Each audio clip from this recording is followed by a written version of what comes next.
Assalamualaikum warahmatullahi wabarakatuh. Selamat siang dan salam sejahtera untuk kita semuanya.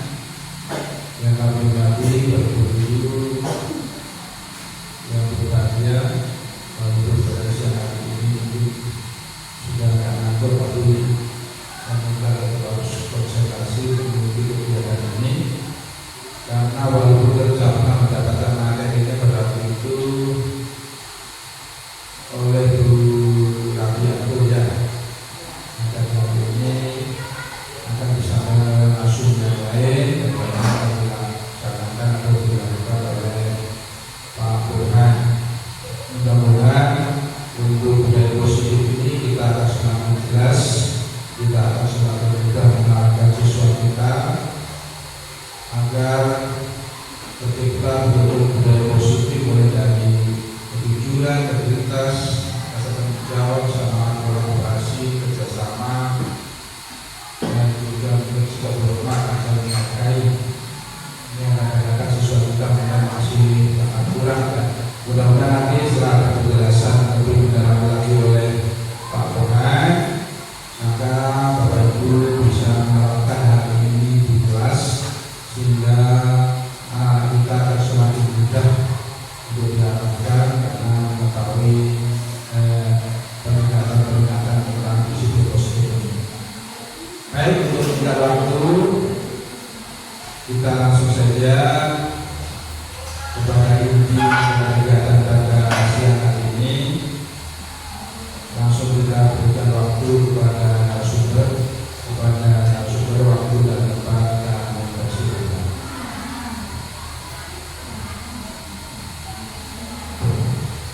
Oke, terima kasih atas sambutannya. Seperti Bapak Kepala SMP ya, saya hormati Bapak Ibu Guru, saya minta maaf sebelumnya telah mengambil waktu istirahat Bapak Ibu Guru. Untuk mensukseskan salah satu tugas saya sebagai selaku penggerak ini mendiseminasikan aksi nyata dalam satu titik tepat, yaitu budaya positif. Mungkin materi budaya positif yang sudah pernah disampaikan oleh Ibu Rabiatul, mungkin saya sedikit menambahkan atau mungkin pengingat kembali ya, budaya positif yang akan dan insyaallah kita bisa terapkan nanti di sekolah kita SMP Negeri Kaliurang. Oke, tanpa banyak basa-basi. Oke, sebelum kita ke materinya, mungkin saya sedikit ada pertanyaan. Oke, jadinya nanti. Oke, saya pakai explaining cuma nanti waktunya. Ini sekarang dikasih waktu. Oke, untuk pertanyaan tematik dari materi budaya positif ya. Jadi apakah Bapak Ibu setuju dengan pernyataan-pernyataan tersebut ya? Yang pertama, mungkin nanti saya minta Bapak Ibu memberikan pendapat apa alasan Bapak Ibu setuju atau tidak setuju dengan pernyataan-pernyataan berikut. Yang pertama, bahwasanya hukuman itu dapat mendisiplinkan anak. Bapak Ibu setuju? Ada yang tidak setuju? Ya mungkin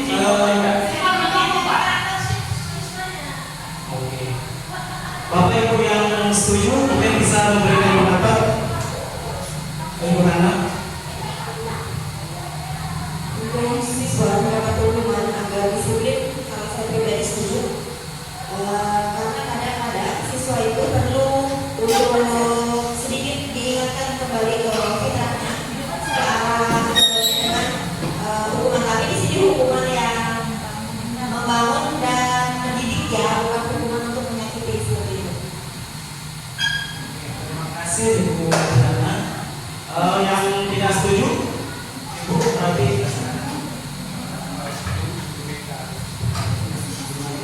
terkait hukuman dapat didisiplinkan mungkin kita pahami dulu itu hukuman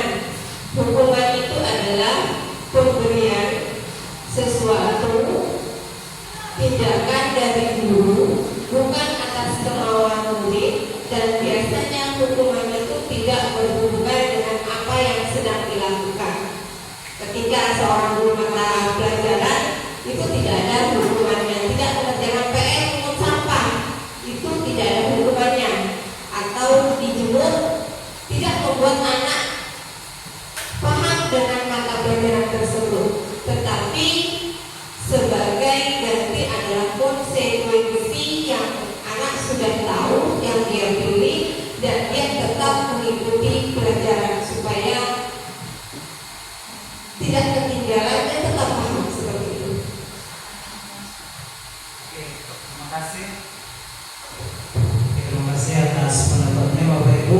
Ada yang setuju, tidak setuju. Nanti kita perjelas kembali di materi berikutnya yang akan disampaikan. Kemudian untuk pernyataan kedua, pemberian penghargaan dapat meningkatkan motivasi belajar murid. Apakah Bapak Ibu setuju atau yang tidak setuju? Ada yang setuju? Mungkin Bu Bene memberikan pendapatnya mengapa Bu Bene setuju. Pernyataan yang kedua. Saya setuju pemberian penghargaan dapat meningkatkan motivasi belajar murid untuk menambah imun atau memacu siswa agar lebih giat lagi dan lebih bersemangat lagi untuk belajar. Oke, terima kasih Bu Bene. Setuju ya bahwa pemberian penghargaan dapat meningkatkan motivasi belajar. Nanti kita akan perjelas kembali. Kemudian untuk pernyataan ketiga, pemberian hukuman dengan hal yang positif. Nah, misalnya membaca atau membersihkan halaman sekolah itu dapat meningkatkan disiplin murid. Bapak Ibu setuju atau kurang setuju? Setuju. Oh iya, oke. Ya, ya. Nanti bisa kita lihat kembali apakah ini termasuk setuju atau tidak setuju. Oke, untuk berikutnya ini untuk materi hari ini. Jadi untuk membuat atau mewujudkan murid positif di sekolah, jadi ada beberapa konsep yang bisa kita terapkan ya. Pertama ada disiplin positif dan nilai kebajikan universal, kemudian teori motivasi, hukuman, penghargaan dan restitusi, kemudian keyakinan sekolah atau kelas, kemudian dasar manusia, 5 posisi kontrol guru serta segitiga restitusi. Oke, kita langsung saja ke yang pertama, yaitu disiplin positif dan nilai kebajikan universal ya. Jadi biasanya kalau kita mendengar kata disiplin, nah itu biasanya bagaimana anak-anak itu patuh terhadap peraturan atau kebijakan-kebijakan yang sudah dibuat. Ya. Oke, untuk disiplin positif, nah seperti yang saya sampaikan tadi, kalau kita biasa dalam budaya kita, nah, selama ini mungkin kita mendengar kata disiplin itu bagi untuk murid-murid kita biar patuh, dan biasanya dia tidak nyaman dengan kata disiplin tersebut karena biasa diidentikan dengan hukuman. Ya, kemudian kita sebagai pendidik bagaimana yang menciptakan ya siswa itu bisa mewujudkan disiplin dirinya, sehingga itu bisa memunculkan motivasi yang bersumber dari dirinya, bukan motivasi yang bersifat dari luar. Nah, kemudian bagaimana disiplin positif ini ya kita terapkan untuk menumbuhkan kesadaran siswa bahwasanya hal itu merupakan sesuatu yang baik dan mereka tidak menganggap itu sebagai ancaman, hukuman atau sogokan.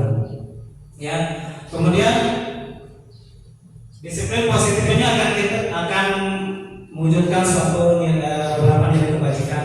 Jadi karena kita fokusnya kepada siswa kita, maka nilai kebajikan yang akan kita munculkan ke dalam diri siswa kita adalah profil pelajar Pancasila yang 6 ya. Jadi ada yang beriman, bertakwa, mandiri, berpikir global, bergotong royong, kreatif, serta bergerak kritis. Ya, oke. Ini secara di dunia pendidikan sekolah. Oke, kita lanjut berikutnya. Oke, kemudian teori motivasi, hukuman, penghargaan, dan restitusi. Oke, dalam perilaku manusia biasanya dia didasarkan atas motivasi-motivasi tertentu. Ya, jadi dalam motivasi perilaku manusia itu kita mengenal ada motivasi yang muncul dari luar, yakni untuk menghindari ketidaknyamanan. Ya, biasanya kalau anak-anak ini daripada dia dihukum, maka dia akan melakukan hal tersebut. Kemudian yang kedua, bagaimana dia mendapatkan imbalan atau penghargaan atas hal yang dilakukan. Nah, maka disebut dengan motivasi yang terbentuk dari luar, eksternal. Ya. Dan ini kita sebagai pendidik perlu meminimalisir.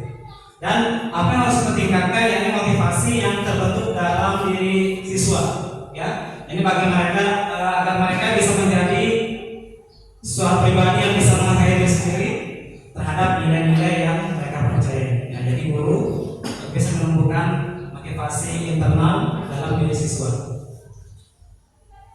Oke, berikutnya ada perbedaan antara hukuman dan penghargaan. Nah, jadi hukuman ini biasanya tidak terencana, ya, tiba-tiba. Nah, kemudian penghargaan apresiasi kepada murid, ya. Biasanya yang melakukan hal yang baik maka guru memberikan penghargaan. Berikutnya, namun ada pengaruh negatifnya, ya. Baik kalau hukuman mungkin biasa kita tahu ya, pengaruh negatif pada siswa. Tidak semua bentuk hukuman itu memberikan hal yang positif.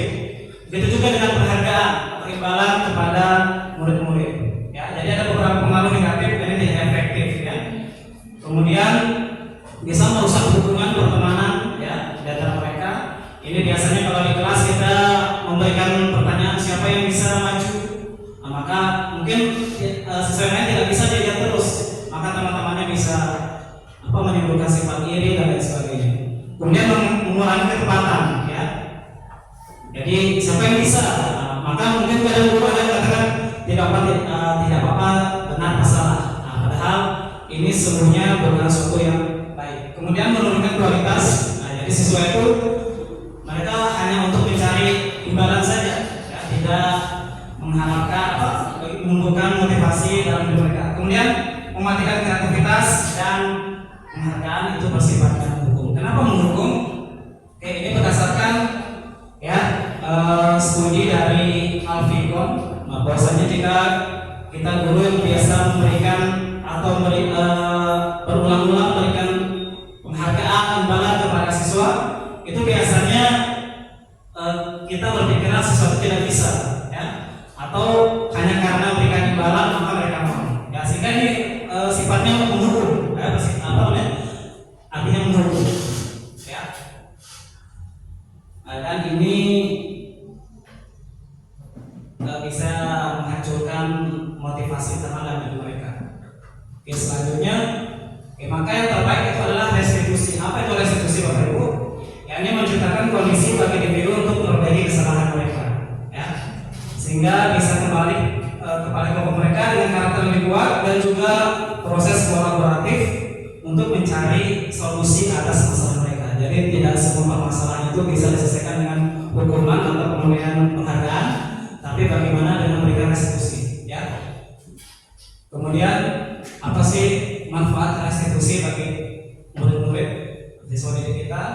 Nah, jadi restitusi ini bukan untuk menebus kesalahan, tapi bagaimana siswa itu belajar dari kesalahan yang telah mereka berbuat, kemudian bisa memperbaiki hubungan. Dan restitusi adalah tawaran, jadi timbul dari diri murid, ya, bukan suatu paksaan. Kemudian bagaimana dengan restitusi ini bisa menuntun siswa untuk melihat ke dalam dirinya. Dia bisa introspeksi atau mengevaluasi terhadap hal-hal yang telah dilakukan sehingga bisa menimbulkan hukuman atau penghargaan oleh guru. Nah, kemudian fokus pada karakter serta memberikan murid yang berbuat salah pada kelompoknya. Ya, bisa juga dari tabel bahwasanya dengan pemberian hukuman ini kita menyebutnya identitas gagal, ya. Kemudian ada namanya konsekuensi. Nah, jadi ada perbedaan hukuman dan konsekuensi. Bisa Bapak Ibu saksikan di sini di tabel atau saya baca, ya. Ya. Nah, misal contohnya hukuman itu bisa menyakitkan, ya. Sedangkan konsekuensi suatu harus terjadi akibat perbuatan mereka dan sesuai dengan pilihan, ya. Tidak nyaman untuk memberi hukuman, kemudian korban. Nah, biasanya jika anak ini temannya dihukum disakiti atau siswa tersebut kita hukum kembali, nah, maka seakan-akan korban itu mendapatkan keadilan, tapi sebenarnya tidak, ya. Oke, berikutnya, nah, Bapak Ibu, dampak pada murid.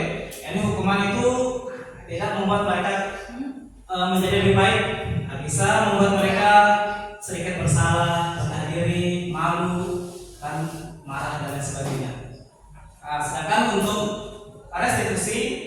Nah, jadi anaknya tidak kehilangan semangat, kemudian waktunya tidak terbuang percuma. Sedangkan konsekuensi yang mungkin kehilangan waktu, kehilangan hak, waktu juga soal jenis penahanan dan sebagainya. Singkat Ibu. Oke, ada beberapa sedikit kita mungkin sedikit Bapak Ibu ya.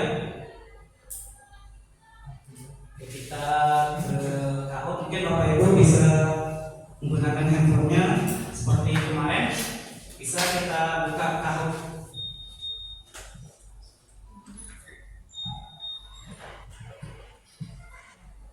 Kahoot.com.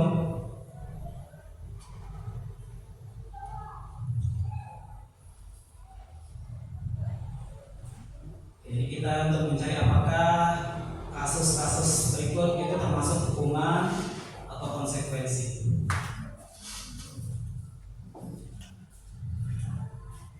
Silakan Bapak Ibu yang ya, bisa langsung di barcode atau dibuka di Google Kahoot, kemudian masukkan linknya kahoot.com.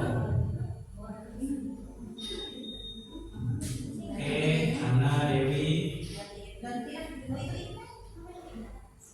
Neng Salam.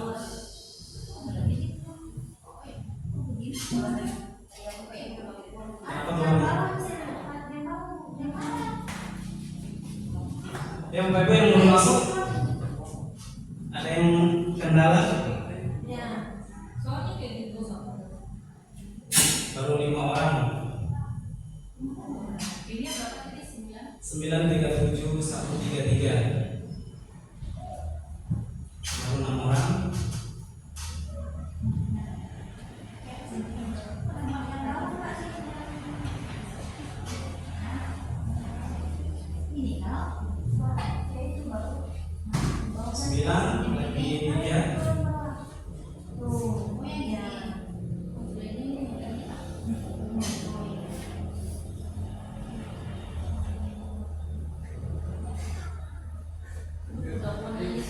Bu Rina, ada masalah? Bu Frans? Siska. Eka. Oke, bisa kita mulai Bapak Ibu ya. Oke, waktunya sangat singkat. Pertanyaan tidak apa, opsinya tidak banyak.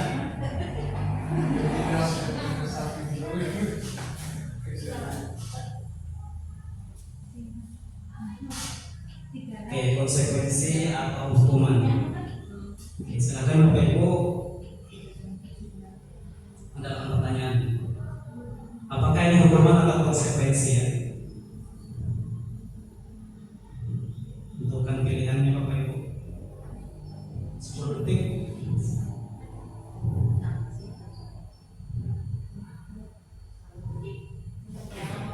Oke, jawabannya adalah hukuman.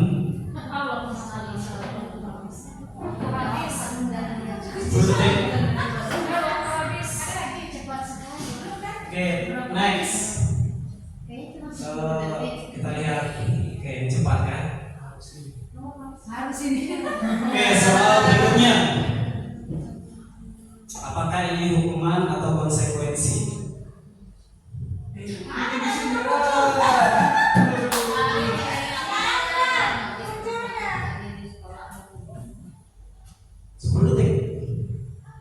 Oke, 7 orang jawab hukuman ya. Oke, kita lihat siapa yang skornya masih tinggi. Oke, ada Bu Dewi yang masuk. Oke, sudah next. Oh, tergantung jaringan Bapak Ibu ya. Memastikan coretan yang dibuatnya di dinding kelas. Apakah ini hukuman atau konsekuensi? Oke, adalah sanksi. Next, usah cepat-cepat ya. Murid meminta pusat 15 kali karena tidak pakai kaos kaki di sekolah.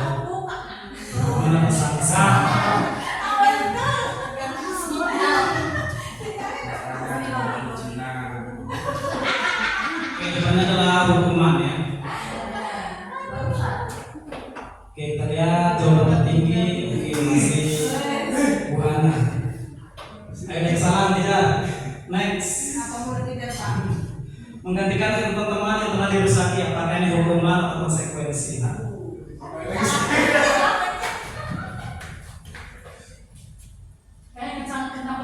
Ini adalah sanksi ya.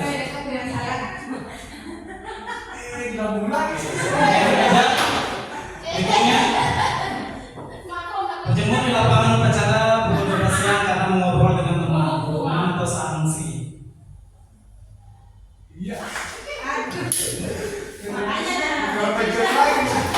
Oke, hukuman.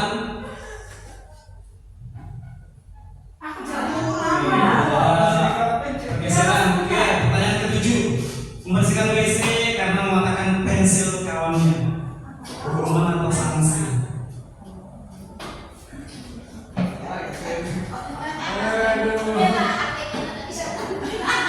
Oke, jawabannya adalah hukuman. Sebanding ya. Oke, pertanyaan terakhir. Oke, masih sedikit lagi, paling sedikit. Pertanyaan terakhir. Oke, mencatat 100 kali dalam buku kalimat saya tidak akan terlambat lagi karena terlambat ke sekolah. Konsekuensi atau hukuman? Aduh, parah kayak gitu. Oke, jawaban yang benar adalah konsekuensi. Oke, kita lihat jawaban yang tertinggi. Siapa kalian? Oke, yang ketiga. Oke, Ibu Dewi. Juara 2, Ibu Hana. Juaranya adalah Pak. Terus buat Pak yang salah, mungkin nanti boleh berdiri berjalan. Nah, bakal ya. Oke, mungkin nanti pernyataan coba-coba ini Bapak Ibu bisa membedakan mana itu hukuman atau konsekuensi. Oke, kita lanjut. Bapak Ibu ke materi.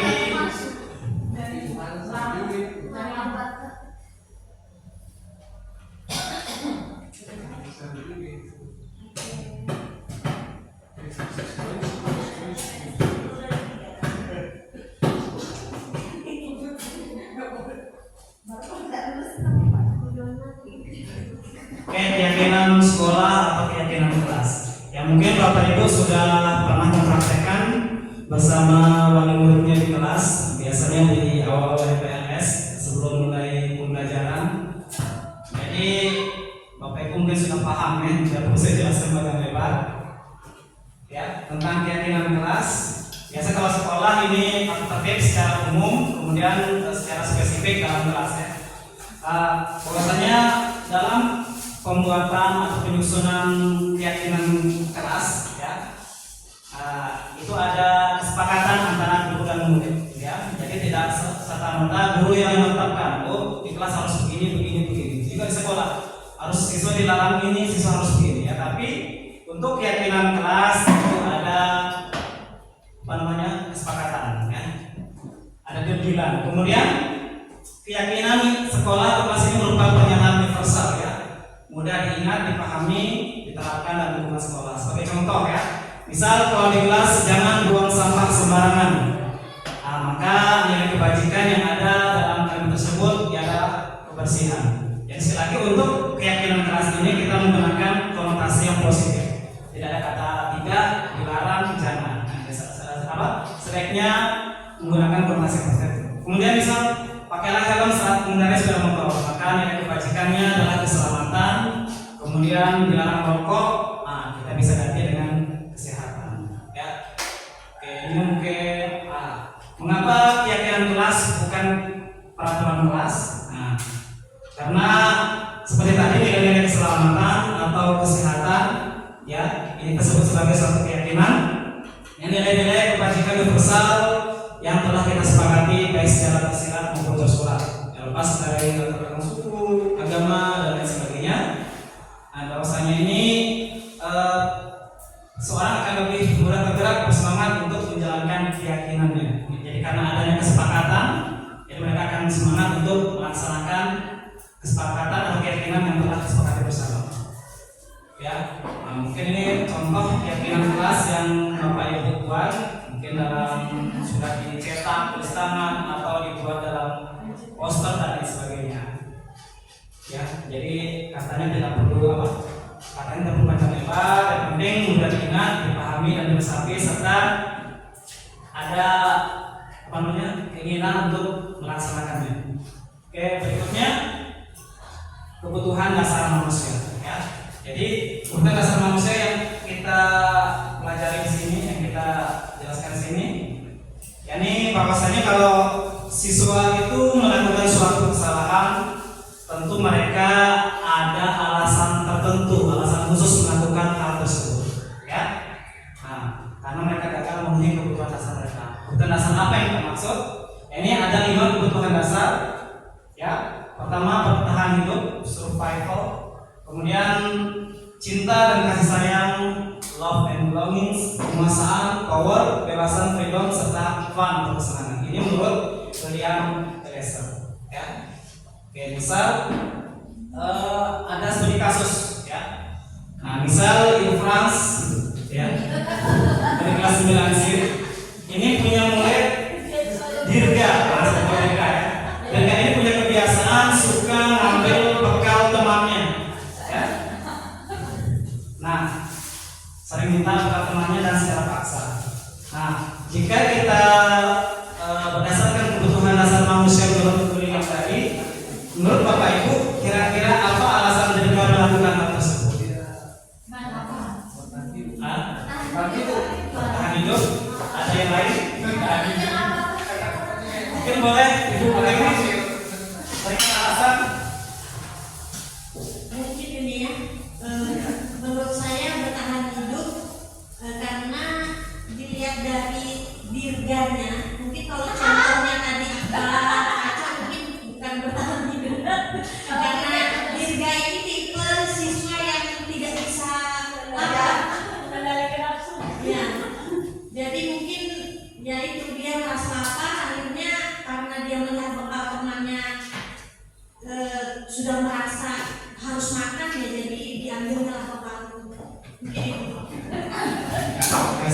Mungkin seandainya kita ganti bukan dirga Bapak Ibu, bisa kita ganti tadi akbar. Apakah alasannya sama seperti tadi? Selain bertahan hidup, iseng. Berarti iseng itu masuk kebutuhan dasar yang mana? Kesenangan. Pak. Ada lagi selain itu Bapak Ibu? Kurang kasih sayang. Ya, ada lagi? Oke. Merasa berkuasa. Ya, oke, benar Bapak Ibu, yang disampaikan Bapak Ibu semua benar ya. Jadi kalau dilihat dari motivasi siswa kenapa melakukan tersebut, tentu tidak lepas dari 5 kebutuhan dasar ya. Mungkin saja tadi dirga kenapa dia ngambil bekal temannya, ya seperti tadi dia mungkin tidak ada bekalnya atau dia ada bekalnya kurang, maka dia bertahan hidup, ya dia ambil bekal temannya ya. Ini yang yang utama. Kemudian mungkin dia karena suka iseng. Nah, jadi itu sebagai bentuk kesenangannya. Dia senang lihat ngambil punya temannya, senang temannya marah, senang dia dilaporkan oleh guru. Nah, itu suatu keisengan atau kesenangan. Kemudian kebebasan, ya, ya karena tidak ada tidak ada hal yang lain dikerjakan di kelas, ya sudah ngambil bekal temannya atau simpan bekal temannya. Itu suatu bentuk kebebasan bagi dia. Kemudian kepuasan, mungkin karena dia besar badannya di kelas, temannya takut, diambil paksa bekal temannya. Kemudian mungkin ada bentuk cinta dan kasih sayang kurang, ya. Mungkin karena diajak perhatian dari gurunya, perhatian dari temannya, atau perhatian dari orang tuanya. Mungkin selama ini orang tuanya tidak pernah berikan bekal, sehingga atas kesalahan tersebut gurunya memanggil orang tuanya, maka dia minta diperhatikan. Ya, oke. Ya benar Bapak Ibu, inilah suatu bentuk kebutuhan dasar manusia yang harus terpenuhi ya. Ya. Oke, berikutnya restitusi. Ada 5 posisi kontrol guru ya dalam menangani siswa yang bermasalah. Ya, pertama guru itu sebagai penghukum, ya. Kemudian membuat merasa bersalah. Guru sebagai teman, guru sebagai pemantau, dan guru sebagai manajer. Mungkin Bapak Ibu bisa merefleksi mengevaluasi selama ini Bapak Ibu berada di posisi yang mana? Apakah satu atau yang manajer?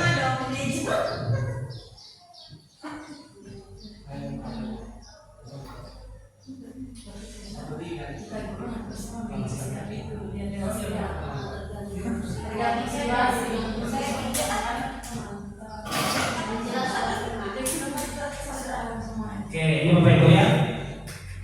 Perbedaan. Oke, bagaimana posisi kontrol guru ya sebagai penghukum ya, bisa dilihat perbedaannya. Apa yang guru perbuat di posisi sebagai penghukum ya, ini bisa dikategorikan identitas yang gagal ya, karena ini dari luar, motivasi dari luar, ini dari guru ya. Nah, biasa ciri-cirinya guru itu sering menghardik, menunjuk-nunjuk, memarahi, atau menyakiti hingga menyindir ya. Oke, mungkin tidak ada di SMP yang kemudian membuat rasa bersalah. Nah, ini biasa diselamahi ya, seharusnya kamu begini-begini, oh ibu kecewa sama kamu. Kemudian apakah di posisi kontrol sebagai teman ya, biasanya dia membantu muridnya, jadi alasan-alasan bagaimana agar muridnya ini bisa terhindar dari masalah apa namanya hukuman ya. Kemudian sebagai pemantau ya, bisa tanya apa peraturan hari ini normal nggak dan lain sebagainya.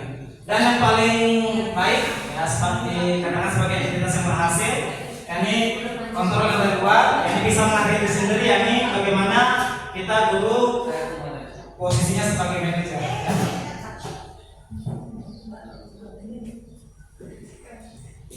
Ya, oke.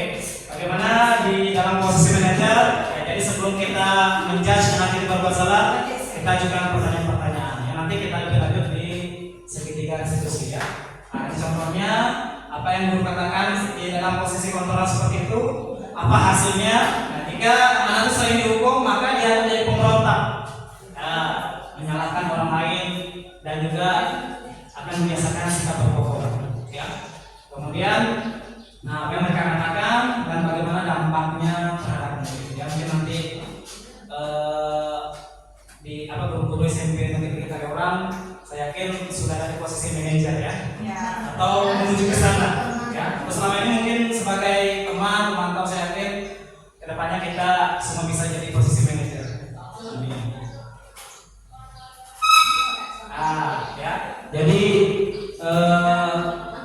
sebagai penghukum, pembuat merasa bersalah, teman, pemantau ini bisa kita kurangi sedikit. Bisa kedepannya juga kita bisa minimalisir sehingga kita bisa menjadi posisi manajer. Apa itu posisi manajer? Yani kita sebagai guru yang berbuat sesuatu bersama murid. Ya, jadi mengajak murid atau berbicara dengan murid untuk pertanggungjakan perbuatannya. Ya, kemudian menemukan solusi sama-sama. Meminta mereka bisa menemukan solusi sendiri. Kemudian dalam posisi manajer ini mengacu pada restitusi yang tadi Bapak Ibu. Jadi menjadikan murid ini sebagai manajer bagi dirinya sendiri, ya, sehingga identitas positif atau berhasil mereka bisa dapatkan.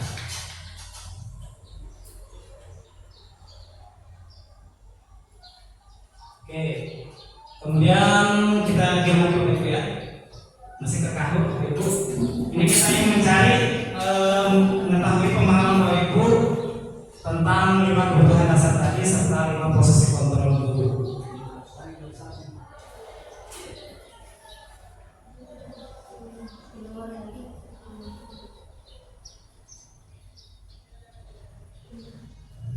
Oke, kahut ya Bapak Ibu ya. Misalnya kahut ini Bapak sendiri sebanyak. Oke, masalah tentang kebutuhan dasar manusia dari 5 posisi kontrol guru. Ya, ada beberapa bentuk pernyataan. Saya belum masuk, Pak. Ya, masih tunggu Bapak Ibu. Tunggu semuanya masuk.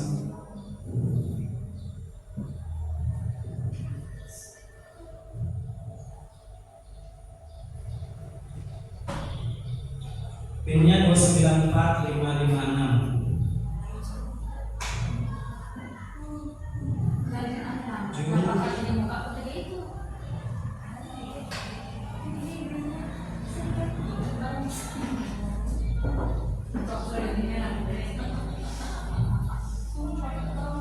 Kita fokus ke apa yang dikatakannya ya. Entah itu sebagai murid atau sebagai guru.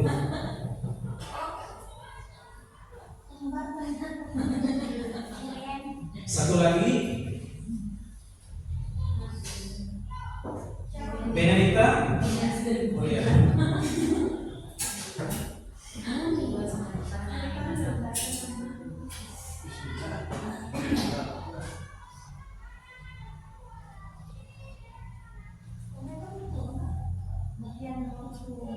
Oke, sudah memberes, kita bisa mulai. Oke, waktunya saya tambahin 30 cek untuk setiap pertanyaan. Oke, ini kita 50 dasar dan posisi kontrol dulu. Oke, ini siswa ya. Ibu guru kejar aku karena ibu guru sayang aku. Apakah ini suatu bentuk penguasaan, kesenangan, cinta, kasih sayang atau pembunuh? Kebetulan saya tadi ya. Apakah penguasaan, kesenangan, cinta, kasih sayang atau pembunuh?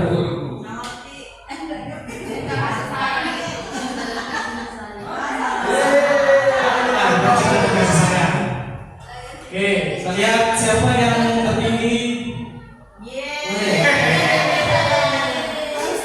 Oke, next pertanyaan kedua. Oke, aku hebat kan? Ini untuk siswa ya. Bisa bikin ibu guru kejar aku. Aku hebat kan? Apakah ini kebutuhan dasar penguasaan, kesenangan, kebebasan atau pembunuh? Hebat, ini merasa berkuasa. Ya? Atau mungkin waktunya terlalu cepat? Yang salah? Oke. Next, pertanyaan berikutnya yang ketiga. Aku senang main kejar-kejaran dengan ibu guru. Seru. Oke, apakah penguasaan, kebebasan, kesenangan, cinta dan kasih sayang?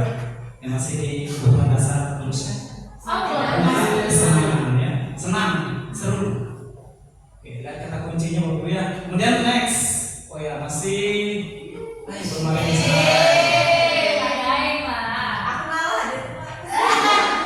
Aku bosan belajar mewarnai terus di dalam kelas. Ini masih di POV siswa ya. Apakah penguasaan, kebebasan, kesenangan, cinta dan kasih sayang? Bosan belajar mewarnai terus di dalam kelas.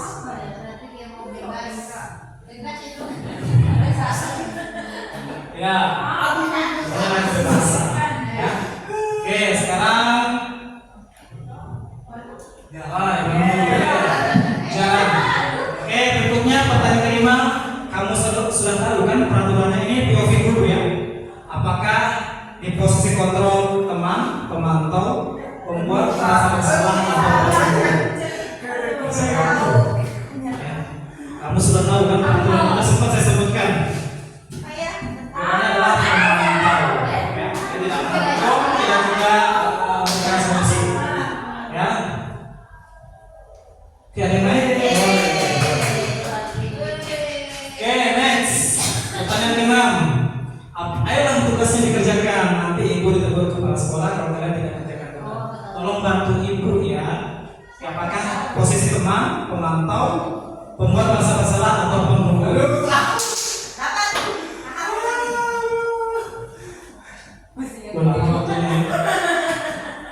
Ayolah tugasnya dikerjakan. Pokoknya adalah sebagai teman. Tolong bantu ibu ya. Kemudian pertanyaan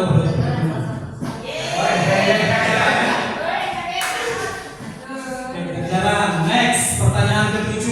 Sekarang copot sepatumu dan silakan belajar tanpa sepatu seharian. Ini posisi guru apakah sebagai teman, pemantau, pembuat merasa bersalah atau pembunuh?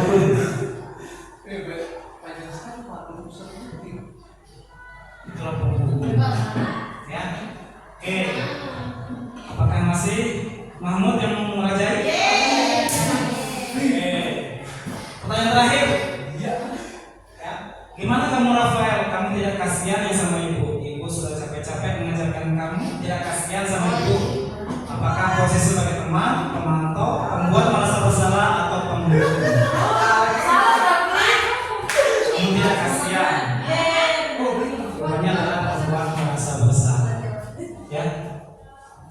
skornya, rankingnya juara 3 Ana, juara 2 Daeng Salam, yang 1 adalah Neneng.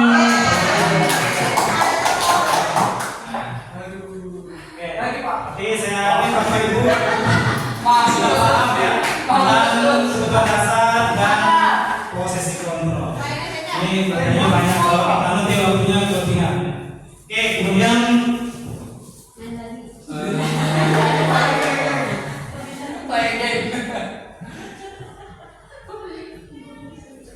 yang terakhir Bapak Ibu ya.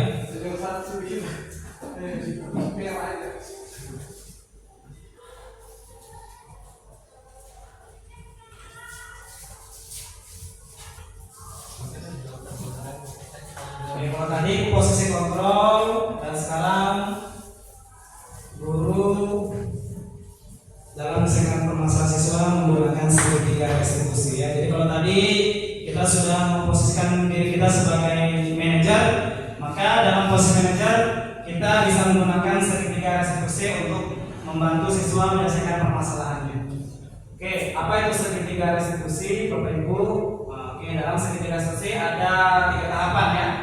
Jadi pertama menstabilkan identitas, validasi tindakan yang salah, menanyakan keyakinan. Nanti ada catataannya. Jadi tujuan dari ketiga tahapan ini bagaimana siswa itu bisa bertanggung jawab ya terhadap perilaku negatif yang telah mereka perbuat, sehingga bisa memberikan sedikit refleksi bahwa itu bisa diselesaikan ya.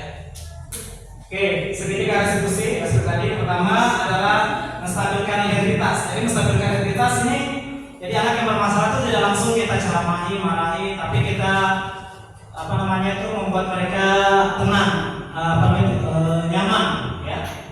Jadi kita mengubah identitas anak yang gagal karena dia merasa ada kesalahan yang dibuat itu gagal. Jadi dengan menstabilkan identitas, jadi kita bisa membuat kesalahan yang mereka perbuat itu dengan menstabilkan identitas ini menjadi pribadi yang sukses. Jadi kalau dia merasa berbuat salah, tentu dia akan menjadi orang yang gagal. Tapi dengan kita menstabilkan identitasnya, maka dia menganggap bahwa saya bisa sukses dengan bantuan posisi kontrol guru sebagai manajer.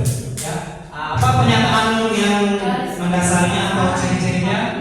Maksudnya kalau mereka berbuat salah, maka guru akan mengatakan setiap orang pasti pernah melakukan kesalahan. Ya, jadi tidak langsung menjudge, oh kamu ini salah, kamu dan lain sebagainya. Kemudian kamu bukan satu-satunya yang pernah melakukan hal tersebut. Ya, jadi kita membuat mereka tidak langsung down dengan masalah yang mereka lakukan. Ya. Kemudian segitiga yang kedua adalah validasi ya, validasi kebutuhan atau validasi tindakan yang salah ya. Nah, jadi kita setelah tadi membuat mereka cooling down, maka kita mencari, menanyakan apa alasan mereka melakukan tersebut. Jadi validasi tindakan salah yang mereka lakukan, kita validasi. Apa benar mereka melakukan tersebut? Apa alasannya? Jadi kita kembalikan ke 5 kebutuhan dasar tadi serta motivasi yang 3 tadi. Ya. Nah, apa pernyataan yang ciri-cirinya? Kamu tentu pasti punya alasan tentang tersebut.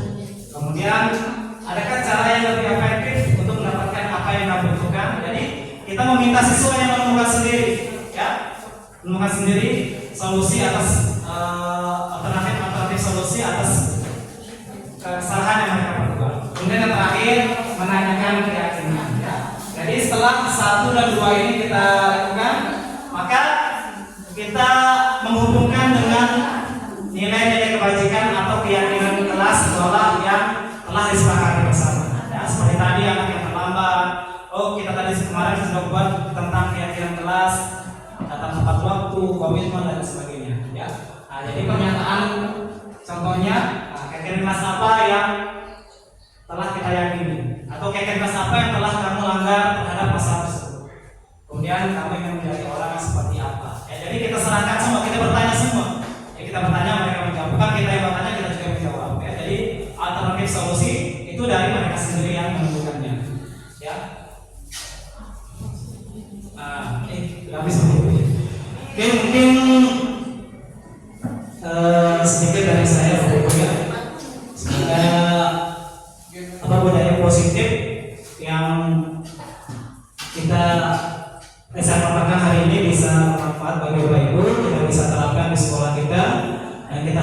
siswa-siswa kita ini bisa mewujudkan atau menumbuhkan enam dimensi dari profil pelajar Pancasila. Mungkin dari paparan saya ini mungkin ada yang sedikit menambahkan. Jadi saya pada di sini bukan menggurui Bapak Ibu, kita sharing. Ini juga baru bagi saya, apalagi Bapak Ibu kan sudah pernah sebelumnya. Dan mungkin kita sharing apa ada hal yang terlewat bagi saya yang perlu saya sampaikan, atau mungkin ada Bapak Ibu yang ingin berpendapat tentang budaya positif, yang budaya positif di sekolah, silakan. Bapak Ibu, silakan. Terima kasih atas kesempatan yang diberikan. Materi hari ini luar biasa, sangat kompleks ya. Dan itu mengingatkan kita kembali beberapa bulan yang lalu, dan itu sudah kita terapkan. Kita belajar perlahan-lahan menerapkan kepada anak didik kita. Mungkin yang saya sampaikan adalah kita pernah menjadi siswa SD, SMP, SMA, dan Bapak Ibu pasti pernah kena hukuman dari gurunya. Apakah masih ingat hukuman itu sampai sekarang? Masih ingat? Masih ingat dengan gurunya? Masih ingat? Bahkan mungkin masih ingat jamnya, siang sore. Masih ingat? Masih ingat? Jadi ini pembelajaran dari kita bahwa trauma itu, hukuman itu, walaupun kita sudah berumur 30-40 tahun, kita masih ingat. Begitupun dengan anak-anak didik kita, entah perkataan yang menyakiti hati atau hukuman fisik, itu masih ingat. Dan saya yakin Bapak Ibu juga masih ingat dengan gurunya yang memberikan motivasi kepada Bapak Ibu. Masih ingat? Masih ingat. Walaupun kita pernah membuat kesalahan, tapi guru tersebut memberikan motivasi, bertanya kepada diri kita, jadi tahu alasan kita melakukan itu. Nah, Bapak Ibu, itu menjadi refleksi bagi kita bahwa kita akan melakukan yang hal terbaik juga buat murid kita. Itu aja, Pak. Terima kasih Bu Rabiatul atas wejangannya kepada kita ya, atau sekedar memorize tentang kesalahan atau hal-hal yang pernah negatif yang dilakukan di sekolah. Nah, itu kita kembalikan kepada diri kita, apakah itu sebagai bentuk motivasi kepada diri kita untuk menjadi lebih baik, atau sebagai mungkin ada yang dendam dan sebagainya. Jadi karena kita sebagai guru dan kita tahu ilmu tersebut, maka kita bisa juga mengimplementasikannya kepada murid-murid kita. Ya. Pak, oh, silakan Bu Hana, ada yang mau disampaikan? Selama saya bisa Pak. Baik, terima kasih atas kesempatannya. Ada 3 poin yang ingin saya sampaikan. Pertama itu tadi melanjutkan jangan dari senior kita. Ada satu kalimat yang memang bagus yang pernah saya baca. Peserta didik atau murid kita itu nanti tidak akan mengingat pelajaran apa yang perlu kita sampaikan, tapi mereka akan selalu mengingat sampai mereka tua perlakuan apa yang kita berikan, seperti itu. Kemudian poin kedua adalah tadi kembali ke materi yang ada jangannya tadi itu Pak, materi kedua kalau nggak salah.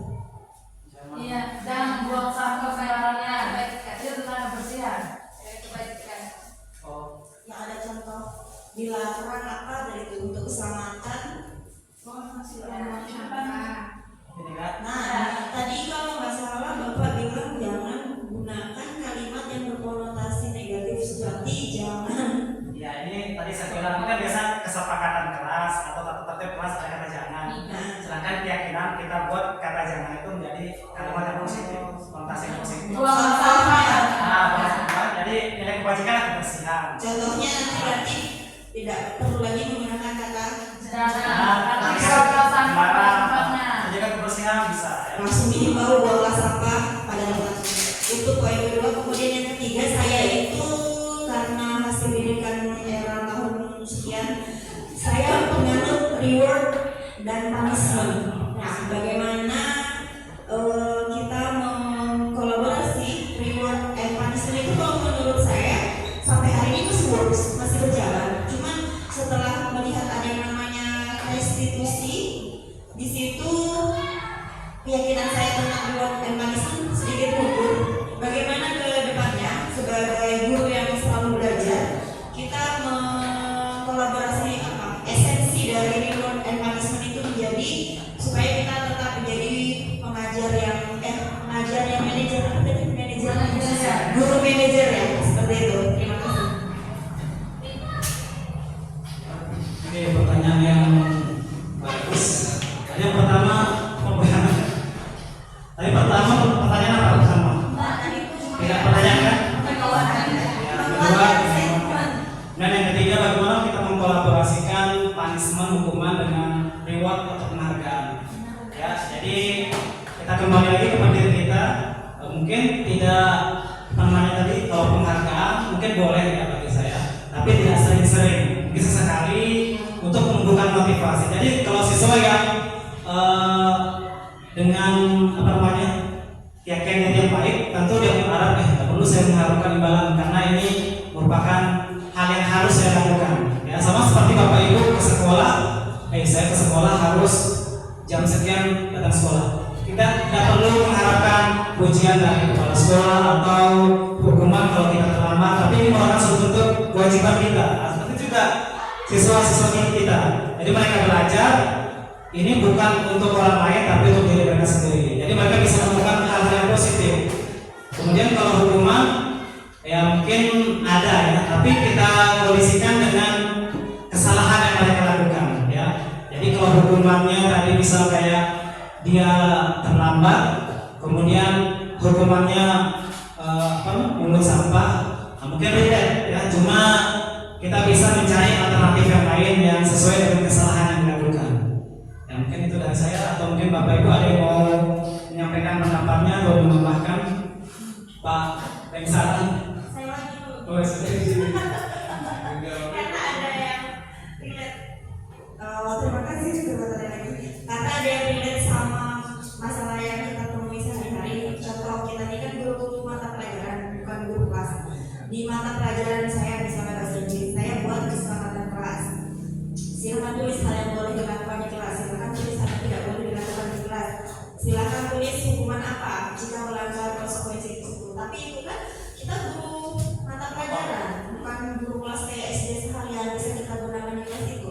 Nah, bagaimana di lapangan secara realnya seperti itu untuk menerapkan ini keyakinan kelas? Apakah keyakinan kelas yang bersama wali kelas itu ada? Kemudian guru makul semuanya, masing-masing guru makul ada atau seperti apa kalau untuk tingkat SMP? Oke, terima kasih. Saya juga kemarin waktu lokal 2 kemarin ada bertemu guru SMA 2 Sanata Selatan. Dia juga beritahu bahwa di sekolahnya ada keyakinan kelas guru mapel sama keyakinan kelas wali kelas. Jadi suka kayak ternyata berbeda. Jadi yang selama ini saya yakini itu di kelas saja wali kelas dengan siswa yang buat. Jadi guru yang lain, guru mapel itu bisa menyesuaikan. Jadi kalau tergantung dengan mapelnya yang misal wali kelas 7, dia bukan. Kemudian ada mapel misal bukan wali kelas 7 siapa ya? IPS misal Rizky. Jika ya dia buat peraturan kelas, mungkin peraturan tersebut ya karena ini dari guru mapel itu sendiri atau kesepakatan belajar dari guru mapel, mungkin bisa dikondisikan apa yang relate, yang sinergis. Jika tidak, mungkin itu di luar yang telah disepakati. Nah, jadi bisa nanti dari wali kelas dengan guru mapel tersebut mungkin bisa bisa diskusi. Oh, ini mungkin yang perlu tambah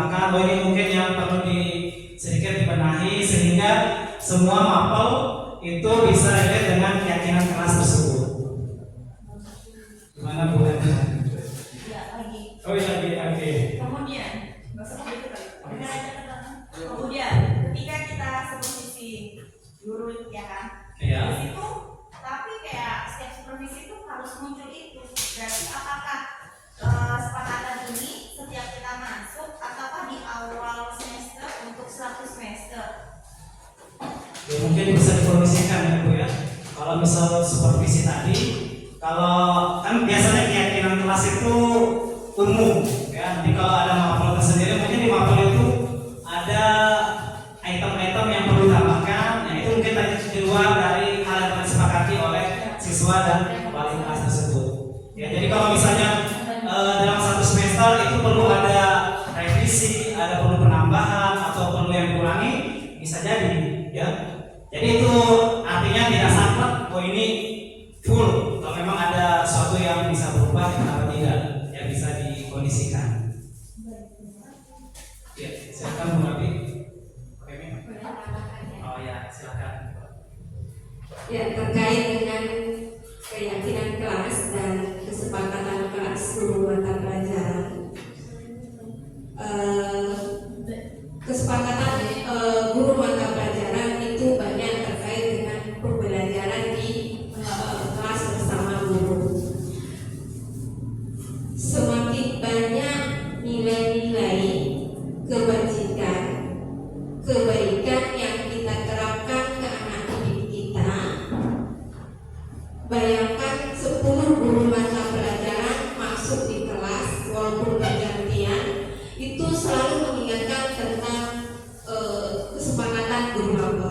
Hargai yang berbicara, entah itu gurunya dengan muridnya. Ketika dilanggar ada konsekuensi. Nah, konsekuensinya ini tentunya berkaitan dengan mata pelajaran matematika, misalnya disuruh perkalian kalau kebanyakan melanggar. Bahasa Inggris suruh menghafal, bahasa Indonesia mungkin disuruh apa, guru PPKN, IPS seperti itu. Ketika seluruh guru mengingatkan di awal kesepakatan kelas, walaupun tidak seluruh poin, tetapi ada diingatkan, kemudian ada diapresiasi bahwa oh anak ini melaksanakan kesepakatan kelas, oh yang ini melakukan kesalahan, ada konsekuensi.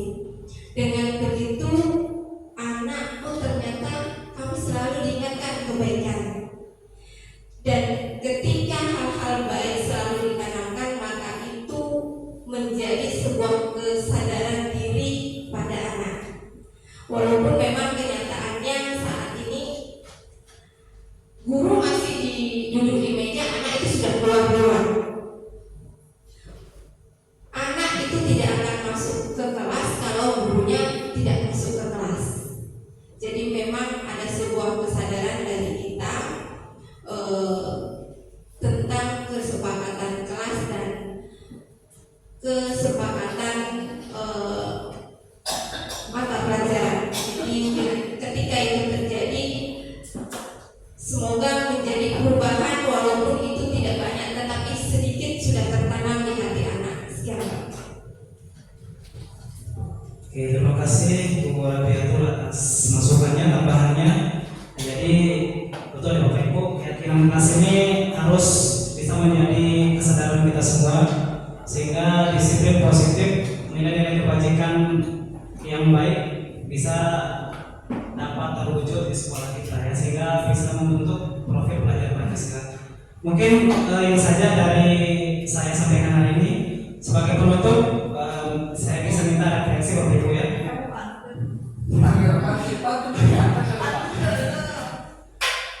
Nanti bagaimana refleksinya, masih ada menit.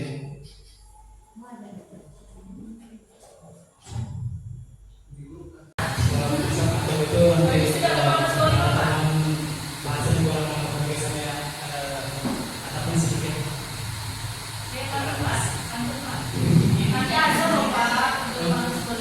Ya, makanya ini terakhir sebelum saya tutup ya, terima kasih Bapak Ibu atas refleksinya dan waktunya yang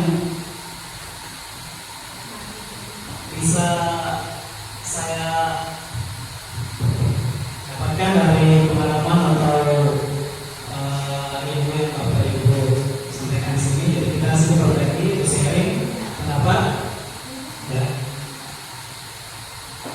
kita tidak dituntut sebagai dituntut sebagai hukum.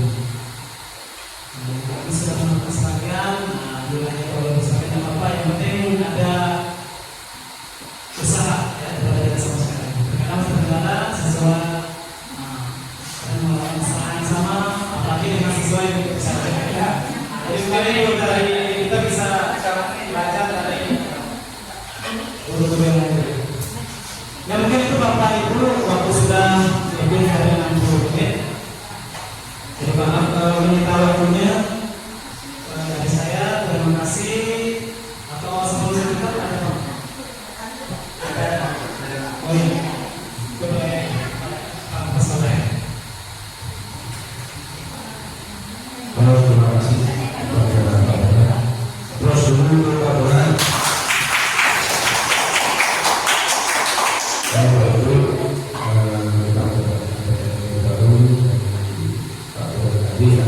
Itu kalau saya ini berarti masih harus realitas. Tapi mudah-mudahan ya menguji kalau kita sebagai seorang orang akan berjalan. Mudah-mudahan nanti bisa ke arah yang saja. Tidak seperti awalnya juga. Paper itu dalam soal waktunya sudah nanti rencana upload ya. Satu jam. Mudah-mudahan apa yang kita lakukan hari ini bermanfaat bagi kita semua. Kemudian bisa menambah wawasan baru dan strategi yang bisa kita lakukan untuk menangani sesuatu dari berbagai macam karakter. Mudah-mudahan Bapak Ibu sebagai berkata kesabaran dan sesuatu seperti itu karena tugas kita itu sebagai mengajar sudah membimbing berakhlak yang lebih baik dari manusia-manusia yang berbudi berbudi itu adalah kita semua yang berharapkan kepada pendidikan nasional seperti itu ya. Bapak Ibu boleh kita tutup pertemuan pada siang dengan sore ini dengan bacaan Al-Quran.